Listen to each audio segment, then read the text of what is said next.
नमस्कार, आप देख रहे हैं बिग फाइट लाइव। आपके साथ मैं श्वेता मिश्रा अवस्थी। राजस्थान की राजनीति में एक बार फिर वही पुराना विवाद खड़ा हो गया जिसकी गूंज गहलोत सरकार के वक्त सुनाई दी गई थी।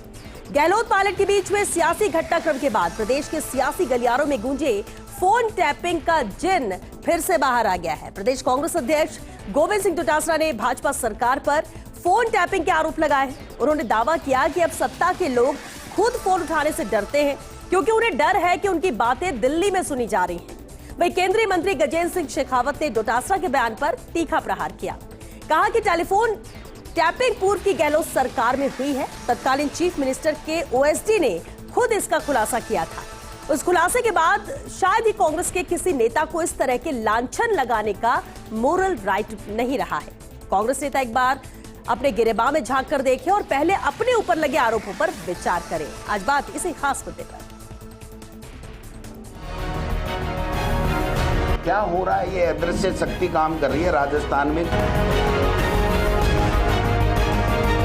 उनको इस तरह के लांछन लगाने, इस तरह के आधारहीन बातें करने का मॉरल राइट भी अब उनका नहीं है।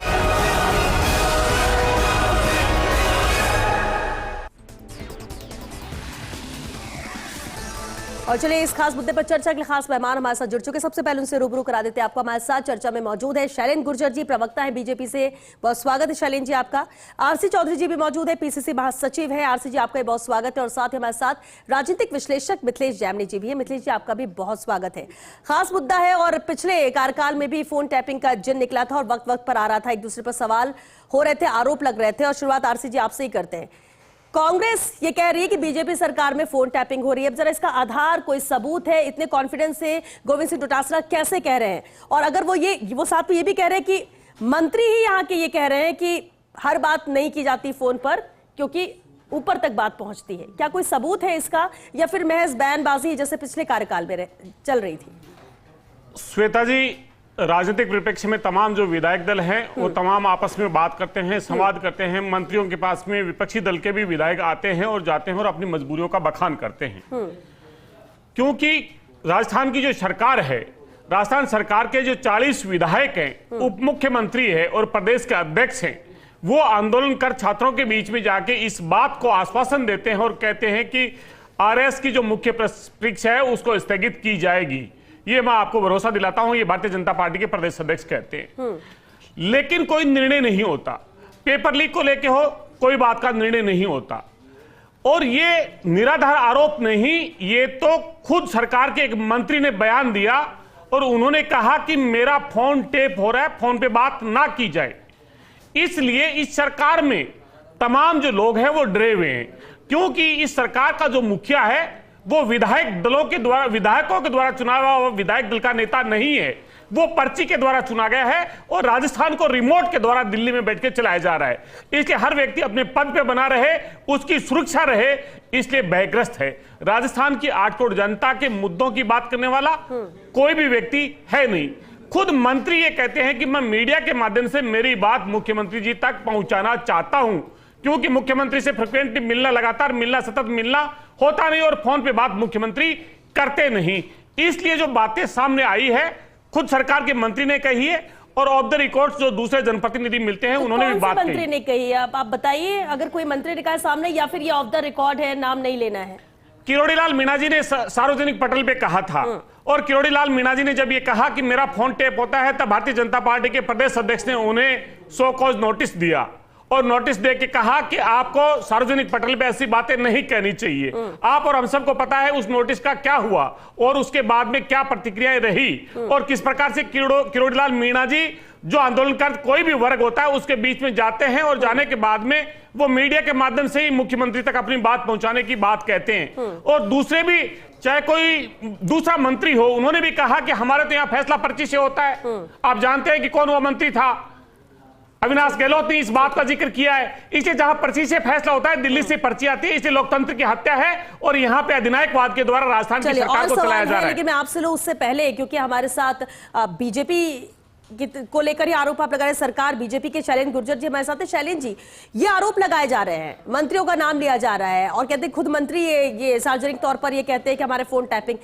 पिछली बार कांग्रेस की तरफ से ये सब कुछ हो रहा था और कांग्रेस को लेकर सवाल उठ रहे थे, क्या बीजेपी की तरफ से भी, जिस तरह से गजेंद्र सिंह शेखावत ने कहा कि जिस खुद को अपने गिरेबान में झांकना चाहिए, क्योंकि पिछली बार फोन टैपिंग के जो आरोप लगे थे वो गहलोत सरकार के वक्त पे लगे थे। शालिनी जी, इसका भी जवाब जरूर चाहेंगे, जब वो बीजेपी के ही ऊपर सवाल उठा रहे, बीजेपी के मंत्री कह रहे हैं सरकार के प्रदेश के, और ये कांग्रेस का बड़ा मुद्दा। देखिए श्वेता जी, कांग्रेस पार्टी के प्रदेश अध्यक्ष गोविंद सिंह डोटासरा जी 1.5 साल में माननीय भजनलाल सरकार की किसी योजना, नीति, कार्यक्रम, सिद्धांत, भारतीय जनता पार्टी की जो कार्यक्रम है, संगठनात्मक कार्यक्रम है, किसी को भी लेकर, कोई एजेंडे इशू को लेकर कभी सड़क पर नहीं आ पाए। 1.5 साल में हम समझ सकते हैं उनकी खींच। आप देखिए, वो प्रदेश अध्यक्ष थे, उनको लग रहा था मैं प्रतिपक्ष का नेता बनूंगा, लेकिन प्रतिपक्ष का नेता टीकाराम जूली जी को बना दिया जाता है। तब से आपने देखा होगा विधानसभा में उलूल जुलूल बातें करना, आधारहीन बातें करना, बेबुनियादी बातें करना, सिर्फ अपने आप को दिखाना, पेपरबाजी में, मीडिया में दिखाना कि किस तरह से मैं बड़ा नेता हूं, मैं नेतृत्व कर रहा हूं कांग्रेस का। आप देखिए, नेता प्रतिपक्ष का माननीय राज्यपाल के अभिभाषण पर उनका भाषण नहीं होने देते हैं, यह गोविंद सिंह डोटासरा जी की शैली रही है। किस तरह से उन्होंने ओवरशैडो करने का काम किया, पावर को ग्रैब करने का काम किया, उसी तरह से आज देखिए इनके पास कोई सबूत नहीं है, ये गलत नाम ले रहे हैं, चाहे अविनाश गहलोत जी हो, चाहे किरोड़ी मीणा जी हो। आप बताइए, किरोड़ी मीणा जी ने खुद माफी मांगी है और जो शोकॉज नोटिस दिया गया था उसमें उन्होंने स्पष्टीकरण दिया है। मैं आपको उनका वीडियो दिखा सकता हूं आपके चैनल के माध्यम से भी। देखिए, उन्होंने ये कहा, देखिए, मैंने अनुशासनहीनता की है, उन्होंने नोटिस दे दिया, मैंने जवाब दे दिया। सुनिए, आगे भी वही तय करेंगे। राष्ट्रीय अध्यक्ष से मिलने का समय मांगा है आप? ना, मैंने तो नोटिस की कॉपी नड्डा जी को भी भेजिए आप।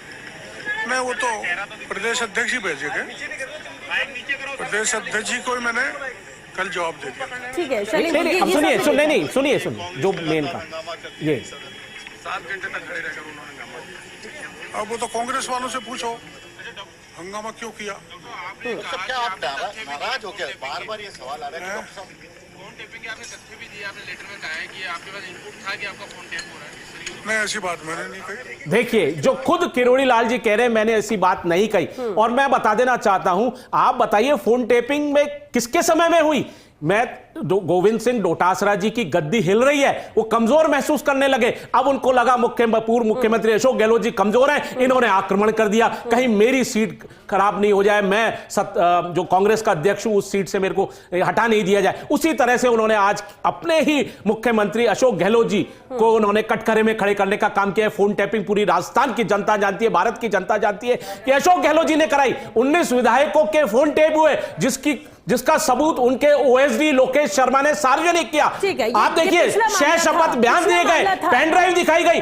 अगर आप बताइए, फोन टेपिंग का जिन जो था, जो गंदी राजनीति की, वो अशोक गहलोत जी ने की थी, कांग्रेस पार्टी ने की थी। डोटासरा जी सिर्फ पेपर में छाना चाहते हैं, अपनी कुर्सी को बचाना चाहते हैं और बेबुनियाद अनर्गल बातें करते हैं। एक भी तथ्य इनके पास नहीं है। और किस तरह से देखिए, लोकेश शर्मा जो उनको ओएसडी थे, उन्होंने पूरा खुलासा कर दिया कि फोन टैपिंग जो हुई थी वो अशोक गहलोत जी के कहने पे हुई थी। पेन ड्राइव कहां है? कोर्ट में उन्होंने हलफनामा तक दिया है कि फोन टैपिंग अशोक गहलोत जी के कहने पे हुई थी। और एक और बात बता दूं, एक फैक्ट और बता दूं, जब ये होटल सूर्यगढ़ में थे जैसलमेर में, तब सारे विधायकों के फोन टेप हो रहे थे, मंत्रियों के फोन टेप हो रहे थे। विधायक कह रहे थे, अरे हुकुम हमारा फोन टेप क्यों करा रहे हो, हम तो आपके साथ हैं। तो कांग्रेस पार्टी का ये चरित्र है, अपनी कुर्सी बचाने के लिए कोई भी झूठा आरोप लगा सकते हैं, बेबुनियाद आरोप लगा सकते हैं। और किस तरह से गोविंद सिंह डोटासरा जी को तो राजस्थान की जनता और कांग्रेस पार्टी सीरियस लेती नहीं। चलिए ठीक है, लेकिन पीसीसी चीफ है वो, ऐसे कैसे? एक कमेंट करिए इस पर, क्योंकि आप कुछ बोलना चाहते हैं, मैं मिथिलेश जी का रुख करूंगी। देखिए, मैं कहना चाहूंगा कि भारतीय जनता पार्टी के प्रवक्ता जिस प्रकार से तेज गति से बोल रहे थे, मैं इनसे पूछना चाहता हूं कि अगर किसी का फोन टेप हुआ, संविधान का आर्टिकल 21 निजता के अधिकार का अगर हनन होता है, तो ये सरकार बेबस क्यों है? उन्हें जेल की सलाखों के पीछे क्यों नहीं भेजा? अशोक गहलोत जी ने सदन के पटल पे कहा कि किसी का फोन टेप नहीं किया, हमने किसी भी जनप्रतिनिधि का फोन टेप नहीं किया। सुन लीजिए, बीच में बोलिए मत, मैंने बीच में बोलिए मत, सांस रखिए। मैंने आपने निराधार तथ्यहीन बात बोलते गए, जानकारी है नहीं, कोर्ट में भी मामला विचाराधीन है, वहां एविडेंस पेश की जा रही है, एफएसएल की रिपोर्ट आ रही है। आपके मुख्यमंत्री अशोक गहलोत जी के ओएसडी ने वहां हलफनामा दिया है, वहां साक्ष्य प्रस्तुत किए, कोर्ट में मामला विचाराधीन है, जानकारी है नहीं। चलिए आरसी जी एक सेकंड शैलेंद्र जी एक मिनट। आरसी जी आपने भी बोला, क्योंकि पिछली सरकार में भी ये मुद्दा उठा था और अभी भी आरोप लग रहे हैं और इसलिए इस पर दोनों तरफ से चर्चा हम कर रहे हैं। मिथिलेश जी, दोनों तरफ की बात आपने सुनी, बीजेपी जो आरोप लगा रही है, कांग्रेस जो आरोप लगा रही है। सवाल ये उठता है कि आज के वक्त में एक बार फिर से फोन टैपिंग का जिन निकल आया है और इस बार ये आरोप है कि मंत्री ये कह रहे हैं, विधायक ये कह रहे हैं कि हमारे फोन, हर बात फोन पर नहीं की जाती। कुछ तो आधार होगा, या फिर फोन टैपिंग इतना आसान हो गया है कि कोई भी किसी की फोन टैपिंग करा सकता है और सिर्फ डर, साए में, खौफ में ही यहाँ पर, चाहे हम सत्ता पक्ष की बात करें, विपक्ष की बात करें, उसी पे जी रहे हैं और इसी को मुद्दा बना ली क्योंकि ये मुद्दा बहुत चमकता है। देखिए, सबसे इंपॉर्टेंट चीज आज जो कैबिनेट मिनिस्टर गजेंद्र सिंह शेखावत ने कहा, उनके लिए एक चुनौती है कि गजेंद्र सिंह शेखावत का भी नाम है। तो सबसे पहले जब सरकारी वो बन चुके हैं गवाह लोकेश शर्मा, तो अशोक गहलोत के आज तक बयान क्यों नहीं कराए? सबसे इंपॉर्टेंट चीज है, अगर गजेंद्र सिंह शेखावत जी में दमखम है तो सबसे पहले अशोक गहलोत जी के बयान कराने चाहिए जब वो सरकारी गवाह बन गए। ये तो इसकी लीगल सिचुएशन है। अब दूसरा इंपॉर्टेंट चीज है कि फोन टेपिंग को लेकर इतना भारतीय टेलीग्राफ एक्ट बना हुआ है, भारत में एक बार सरकार भी गिर चुकी है, किन किन परिस्थितियों में तो सबके रूल्स रेगुलेशन बने हुए हैं। लेकिन हम सबको पता है कि फोन टेपिंग पिछली सरकार में हुई और उसके प्रमाण लोकेश शर्मा ने दिए। अब लोकेश शर्मा को आप आस्तीन का सांप कहिए, जो कहिए आप कहिए, लेकिन इंपॉर्टेंट चीज है कि आज गोविंद सिंह डोटासरा ने क्यों बोला, क्योंकि कहीं न कहीं देखिए, राजनीति में बदला लेने के लिए कई मंच होते हैं। जब पूर्व मुख्यमंत्री अशोक गहलोत ने पीसीसी में यह कह दिया कि मानेसर की उपज है गोविंद सिंह डोटासरा, वो तो बेचारे लक्ष्मणगढ़ में किसी किसान के बेटे के घर पैदा हुए थे जो हनुमान बेनीवाल कहते हैं। मानेसर की उपज जब बता दिया, तब उनको लगा कि अगर मैं इस मामले को बोलूंगा तो फिर बीजेपी अपने आप लोकेश शर्मा पे ले जाएगी। और जो अशोक गहलोत वीडियो वायरल करा रहे हैं कोलकाता के एक आदमी का कि आपकी अलौकिक शक्ति, आपको मैं छूना चाहता हूं, मैं आपको सुनता हूं, वो जिस तरीके से एक्टिव हो गए, तो ये इंटरनल कॉन्फ्लिक्ट है। जिस तरीके से वो सचिन पायलट से मिल चुके हैं और वहां जाके आ गए हैं, तो कहीं न कहीं क्या जुलाई में 5 साल पूरे हो जाएंगे गोविंद सिंह डोटासरा को, तो क्या दिल्ली में जिस तरीके से सचिन पायलट मजबूत है और अशोक गहलोत अचानक एक्टिव हो गए, कभी चंडीगढ़ जा रहे हैं, कभी अपनी पुरानी स्कीमें डाल रहे हैं, गहलोत थारा राज में या राजस्थान संवर गयो, वो गाने चला रहे हैं, एक मोटिवेशनल स्पीकर का स्पीच चला रहे हैं, तो कहीं न कहीं इंटरनल कॉन्फ्लिक्ट है। लेकिन इंपॉर्टेंट चीज ये है कि बीजेपी के लिए 18 महीने हो गए, आपने सरकारी गवाह बना दिया। अरे भाई कुछ करिए तो सही। आप गजेंद्र सिंह शेखावत जी को संजीवनी प्रकरण में उन्होंने खूब लपेटा, अब आपकी सरकार है, कुछ करके तो दिखाइए। ये राजस्थान की जनता जानती है। गजेंद्र सिंह शेखावत जी ने एक और बयान दिया कि साहब जवाहरलाल नेहरू ने बहुत बड़ी गलती करी कि 18% तो उनके पास भूमि थी और 82% पानी दे दिया। देखिए, ये उस समय तत्काल में जो निर्णय लिया गया था वो देश हित में था, जवाहरलाल नेहरू का निर्णय गलत नहीं था। इंपॉर्टेंट चीज यह है कि जो इंटरनेशनल जो रिवाइंड रूल्स रेगुलेशन है उसके अकॉर्डिंग था और वर्ल्ड बैंक से कर्जा मिला था, उसके रूल में था। और आज भी ये सिंधु घाटी नदी की बात कर रहे हैं, हिंदू कश की जितनी भी पहाड़ियां हैं वो भूकंप के हिसाब से ग्रेड 1 में आती है। आप लद्दाख के बाद अगर आप में दम है तो वो बनाइए, बांध बना नहीं सकते। हालात ये है कि राजस्थान को 600 क्यूसेक पानी मिलता है, 2000 का समझौता गंगा नहर में, और पाकिस्तान में आज तक पानी जा रहा, रोक दिया। बातें कर रहे हैं आप सिंधु नदी को रोक देंगे। चिनाब झेलम को छोड़ दीजिए, सिंधु नदी का अधिकतर पार्ट पाकिस्तान में बहता है। बिल्कुल, और इसका जिक्र गजेंद्र सिंह शेखावत ने किया। लेकिन अभी आपने जो बात कही गोविंद सिंह डोटासरा, क्या मानी ये जो बयानबाजी हो रही है, पिछले कुछ दिनों में जो तस्वीरें देखने को आ रही है, कांग्रेस में अहम चेहरे जो नदारद थे अब काफी एक्टिव लग रहे हैं, ये सिर्फ टाइमिंग का खेल है? देखिए, सियासत में पे कैसे हम अपने आप सियासत में कब नकारा, कोरोना, गद्दा, निकट्टू दिल का कलेजे की कोर बन जाए ये कोई कह नहीं सकता। और कहीं न कहीं गोविंद सिंह डोटासरा भी अब जिस तरीके से पिछले दिनों हनुमान बेनीवाल ने कहा कि कांग्रेस में 2028 में मुख्यमंत्री की कुर्सी पांचाली हो गई है, द्रौपदी हो गई, 5 लोग उस कुर्सी पे झपट्टा मारने के लिए घूम रहे हैं। एक गोविंद सिंह डोटासरा, एक सचिन पायलट, एक अशोक गहलोत, एक टीकाराम जूली और एक भंवर जितेंद्र। तो फिर से कांग्रेस को नुकसान ना हो जाए, अगर बंदर बांट रहेगी तो फायदा बीजेपी लेके जाएगी। अगर बीजेपी के लिए यही शुभ है, बाकी तो जो हालात हैं एसआई भर्ती के, जैसा भी आरसीजी ने कहा, आरएस भर्ती वाला मामला, ये तमाम चीजें लोगों के जहन में है। लेकिन मिथिलेश जी, अभी तो मैसेज हम साथ साथ है वाला दिया जा रहा है कि हम सब साथ हैं, जो भी ये गतिरोध सब चीजें चल रही थी, बटी बटी। श्वेता जी, हम साथ साथ हैं, केवल सचिन पायलट अशोक गहलोत का है। अगर पीसीसी में पूर्व मुख्यमंत्री कह रहे हैं कि मानेसर की उपज है, जब वो शिक्षा मंत्री होते हैं तो हाथ खड़ा करके कहते हैं कि इन्होंने पैसे लिए कि नहीं लिए, तो ये तमाम चीजें तो है ना। आरसी जी, इस पर एक कमेंट चले। श्वेता, मैं कहना चाहूंगा कि राजस्थान की जो जनता है, 8 करोड़ जनता, वो 1.5 साल से ठगा हुआ महसूस कर रही है।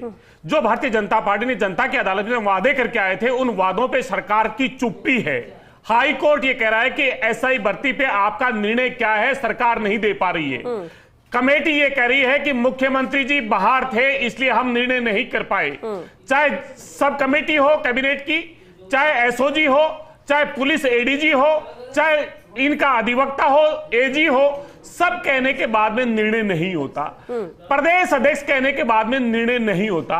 आज राजस्थान की जो सरकार है वो कठपुतली की सरकार है। जनता जाए तो जाए कहां, मुद्दा यह है। मंत्री बेग्रस्त है, विधायक बेग्रस्त है, किसके घर जाएं, किसके घर नहीं जाएं, ये पर्ची दूसरी आ सकती है, तीसरा कोई मुख्यमंत्री हो सकता है। लगातार संशय बना हुआ है। आखिर जनता के मुद्दे को उठाने के लिए अशोक जो गोविंद डोटासरा जी ने बात कही वो सबसे महत्वपूर्ण है। आप जो बातें कह रहे हैं, आरोप लगा रहे हैं, ऐसा तो लग रहा है कि सब कोई अपनी कुर्सी बचाने में लगा हुआ। आप तो ऐसे आरोप लगा रहे हैं। देखिए, आरोप मैंने जो आपको आंकड़े गिनाए, क्या एसआई भर्ती पे निर्णय होना चाहिए या नहीं होना चाहिए, जांच एजेंसी किसके पास है? राजस्थान का युवा जो 26 लाख है वो कहां जाए?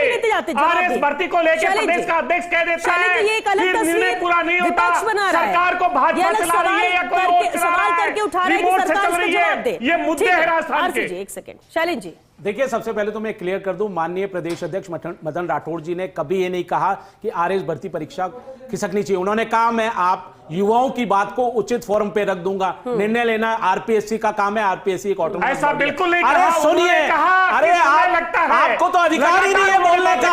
जिन्होंने युवाओं को बर्बाद कर दिया, युवाओं के भविष्य को खा गए। आज हमने 67,000 नौकरियां दे दी, 1,88,000 भर्ती प्रक्रिया दी है। आज बम्पर नौकरियां निकल रही है, एक भी पेपर लीक नहीं हुआ। हम पानी का समाधान निकाल रहे हैं, डीआरसीपी को मूर्त रूप दे दिया, यमुना जल समझौते को मूर्त रूप दे जा रहे हैं। बिजली को किस तरह से हम बिजली में नहीं चिल्ला लो। गोविंद सिंह डोटासरा जी के पास कोई इशू नहीं है, पूछिए क्या एक भी इशू पे आपने आंदोलन किया? मैं पूछना चाहता हूं कांग्रेस को, प्रतिपक्ष को पूछना चाहता हूं, किसी भी इशू पर एजेंडा पे आप सड़क पर आए क्या? आपके पास है ही नहीं, मुद्दा विहीन है, सिर्फ अनर्गल बातें करना, दुपट्टा घुमाना, यही काम रह गया है, यही काम रह गया है। ठीक है, पुलिस की सलाह को चलिए ठीक है, एक सेकंड, फोन टेपिंग पर बहस करने का अधिकार ही नहीं है कांग्रेस पार्टी को।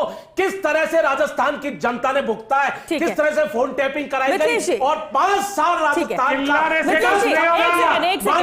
सरकार युवाओं को नौकरियां दे रही है, महिलाओं को सुरक्षा दे रही है, 11% अपराध में कमी आ गई है, महिला अपराध में, किसान भाइयों को दे रहे हैं, हम बिजली।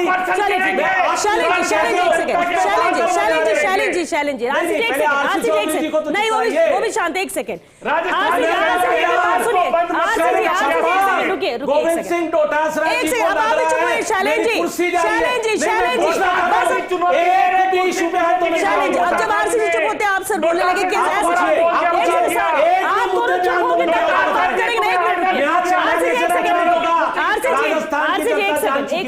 एक सेकंड सर, मिथिलेश जी, एक मिनट शैलेंद्र जी पूछिए। मिथिलेश जी, एक अहम सवाल है। देखिए, ठीक है, विपक्ष ये कह रहा है कि इन 1.5 साल में तो कुछ नहीं हुआ, सरकार ने कुछ नहीं किया, और कई तरह के आरोप लगा रहे हैं। सत्ता पक्ष यानी सरकार की तरफ से कहा जा रहा है कि हमने कितने अहम योजनाएं की, कितने अहम फैसले लिए, 1.5 साल में जनता जानती है। जमीन पर दोनों की भूमिका बताइए, दोनों की भूमिका बताइए, क्योंकि विपक्ष की भी अहम भूमिका होती है, मजबूत भूमिका होती है, सत्ता पक्ष में भी सरकार क्या कर रही है वो भी अहम है। जनता दोनों को देख रही है, क्योंकि चुनकर तो जनता नहीं भेजा है कि किसे सत्ता में पहुंचाना, सत्ता देनी है और किसे विपक्ष में बैठाना है। देखिए, निश्चित रूप से जो पानी और ऊर्जा दो के मामले में भजनलाल जी ने काम किया है, ये एक कड़वी सच्चाई है। और अगर 2028 के पहले चंबल में कुछ प्लम्बर खड़ी करके अगर पानी की कुछ लहरें आ गई तो पूर्वी राजस्थान में कांग्रेस को संकट हो सकता है। ये कड़वी सच्चाई है, क्योंकि वहां गांव में शादियां नहीं हो रही है पानी की वजह से, और पानी पर वो काम कर रहे हैं। यमुना जल समझौता किया है, 26 जून को फिर वो रिवाइव कर रहे हैं, तो वो काम कर रहे हैं। लेकिन इंपॉर्टेंट चीज है कि जो एक यूथ का जो वादा था, जो प्रधानमंत्री नरेंद्र मोदी ने गारंटी दी थी, और उस गारंटी की वारंटी है कि सुरेश ढाका आज तक नहीं आया। ये राजस्थान का नौजवान पूछ रहा है। जिस तरीके से ऐसा ही देखिए 1.5 साल में एक भी पेपर लीक हुआ क्या? कोई फर्जीवाड़ा हुआ क्या? हमने 2 लाख से अधिक भर्ती परीक्षाएं प्रक्रिया दी है, हमने युवाओं को रोजगार दिया। देखिए आप बता दीजिए एक भी पेपर लीक हुआ हो तो कांग्रेस के हालात क्या थे? युवाओं को खून के आंसू रोने पड़े थे, अभिभावकों का पैसा मिट्टी में मिल गया था, सिर्फ इन्होंने अपनी कुर्सी बचाने के लिए फोन टेपिंग कराई, मुखबिरी कराई, पुलिस मुखबिरी में लगी हुई थी विधायकों की। ये हालात थे। आप बताइए एक भी पेपर लीक हुआ, फर्जीवाड़ा हुआ, हमने पकड़ने का काम किया। माननीय भजनलाल सरकार ने पेपर लीक माफियाओं को पकड़ा, जेल में डाला। आज एक भी फर्जी पड़ा नहीं हो पा रहा है। हम दस्तावेजों का सत्यापन कर रहे हैं। जो भी 5 साल कांग्रेस की सरकारों ने कुकर्म किए थे युवाओं के भविष्य के साथ, उसको हम खत्म करने का काम। भाजपा का एक ही मुद्दा है कि जनता के पास में आवाज नहीं जानी चाहिए। कब आए किसान, कब सड़क पर आए, किस मुद्दे पे सड़क पर आए? शैलेंद्र जी श्रीमान बताएं किस मुद्दे पे सड़क पर आए? इसका मतलब माननीय भजनलाल सरकार की योजना जनता तक जा रही है। हमने जो वादे किए हैं युवाओं से, किसान से, माता से, गरीब से, वो योजना की हम धरातल तक जाने का काम कर रहे हैं। सिर्फ गोविंद सिंह डोटासरा देकर जनता की आवाज जाना चाहते हैं और मीडिया में छाना चाहते हैं। ठीक है, लेकिन मिथिलेश जी उनको बात पूरी करने दीजिए। सबसे इंपॉर्टेंट चीज है कि यूथ का जो मामला है वो कहीं न कहीं इन्होंने खुद ने कहा था, बड़े बड़े होर्डिंग लगाए थे कि आरपीएससी का पुनर्गठन करेंगे। खुद इनके सीपी जोशी जब तत्कालीन प्रदेश अध्यक्ष थे उन्होंने कहा, किरोड़ीलाल मीणा ने कहा। ये राजस्थान का नौजवान सवाल पूछ रहा है कि कब सुरेश ढाका आएगा, कब बड़े मगरमच्छ गिरफ्तार होंगे और कब एसआई भर्ती में जिस तरीके से रोज खबरें छप रही है कि 15 दिन पहले पेपर मिल गया। इस डिजिटल युग में अब आप खुद जो आपके खर्रा साहब है, जाबर सिंह खर्रा, उन्होंने कहा कि 200-300 लोग सही होंगे, बाकी 400-500 तो गड़बड़ है। सुप्रीम कोर्ट का डिसीजन अगर 30% से ज्यादा किसी भर्ती में गड़बड़ होती है, ठीक है जो मिथिलेश एक अहम सवाल है कि देखिए ऐसे तो बहुत सारे मुद्दे हैं, बहुत सारे मुद्दे जायज है सवाल से सरकार से सवाल करना और विपक्ष सवाल उठाना और जवाब देना। लेकिन फिर आप लोग भूल जाते हैं, लेकिन फिर आप लोग भूल जाते हैं मुद्दा हम किस पर बात कर रहे हैं, बात हम किस पर, शैलेंद्र सवाल है, बात हम किस पर कर रहे हैं, किस टॉपिक पर। सिर्फ सवाल मेरा एक ये मिथिलेश जी कि अगर हम फोन टैपिंग को लेकर आज जो हुआ, क्या वाकई में इस पर फुल स्टॉप है या ये मुद्दा है आगे और गरमाएगा और सवाल उठेंगे और इसी पर ही गेंद एक दूसरे के पाले में डाली जाएगी? देखिए मुख्यमंत्री जी ने जब विधानसभा में बोल रहे थे एक बात कही थी कि रात के अंधियारे में मुझसे कई नेता मिलने आते हैं लेकिन वो बच नहीं पाएंगे। वो किसके लिए कहा था वो तो वो जाने, लेकिन अब ये फोन टेपिंग का मामला उठने के बाद में निश्चित रूप से कांग्रेस में जो पिछले 15-20 दिन, 1 महीने से जैसा सचिन राजेश पायलट की 25वीं पुण्यतिथि के बाद जो अशोक गहलोत का ग्राफ बढ़ा था, उस पर कहीं न कहीं ब्रेक लगेगा। आला कमान को भी सोचना पड़ेगा, क्योंकि फोन टेपिंग का जिन जो जो बोतल से बाहर निकलेगा त्यों गोविंद सिंह डोटासरा मजबूत होंगे। क्योंकि आज गजेंद्र सिंह शेखावत ने जो अटैक किया है ये सीधा अशोक गहलोत की कार्यप्रणाली पर सवालिया निशान। एक आरसीजी का अहम सवाल है, देखिए कांग्रेस बार बार पर्ची की सरकार, पर्ची से दिल्ली से सब तय होता है, तमाम ये कुछ ऐसे पॉइंट्स है जिसका जिक्र बार बार करती है। अब जनता को इससे क्या फर्क पड़ता है? चलिए शुरुआती तौर पे चर्चा का विषय रहा कि नहीं मालूम था कौन बनेगा सीएम, बना 1.5 साल का वक्त हो गया है, क्या अभी भी सिर्फ इन्हीं बातों को लेकर बात उठाई जाएगी? 1.5 साल में क्या किया गया, क्या फैसले किए गए, कुछ हुआ या नहीं हुआ? क्योंकि विश्लेषक तो कहते हैं कि हुआ है काम, 100% नहीं। हाँ आप ठीक कह रहे हैं कि जो वादे और किए गए वो कब पूरे होंगे, अभी तो 1.5 साल हुआ है। क्या यही पर्ची की सरकार यही एक मुद्दा है, ये पर्ची सही पर ही चर्चा होती रहेगी? देखिए मैं जमीनी जी का साधुवाद करना चाहूंगा कि ये भी एक युवा रहे और वो जानते हैं कि किस प्रकार से विश्वविद्यालय से काम करके ये यहाँ तक पहुंचे और बेरोजगारी क्या होती है इस आलम को जानते हैं। राजस्थान की युवा को ठगा, किसान को ठगा, महिला को ठगा और हर वर्ग को ठगा, और मोदी की गारंटी है वो वारंटी में तब्दील होकर फेल हो गई, चाइनीज वारंटी बन गई। आज जनता का जो जनप्रतिनिधि चुन के भेजा वो जनता के सामने बेबस और लाचार नजर आते हैं। ये इन सरकार के मंत्री कहते हैं। हम प्रतिपक्ष के व्यक्ति हैं और प्रतिपक्ष का दायित्व बनता है कि राजस्थान की जनता की आवाज को मुखर करें। इन्होंने बार बार ये इतनी स्ट्रांग है क्या, भागने का प्रयास करते हैं। ईरान और इजराइल से ज्यादा इंटेलिजेंस बन गया है। जनता की पार्टी की बात आएगी, मजबूत है क्या बताइए? किसने कह दिया? सिर्फ झूठे आरोप, ऐसे आरोप नहीं, नहीं, मैं निंदा करता हूं, ऐसे आरोपों की निंदा करता हूं। कांग्रेस पार्टी बिना आधार के, बिना बेबुनियादी सिर्फ झूठ और मनगढ़ंत फैलाने का काम करती है। आधार बताइए, आधार बताइए, दुपट्टा मत हिलाइए, आधार बताइए, दुपट्टा मत हिलाइए, आधार बताइए, आधार बताइए। Phone tapping, final comment.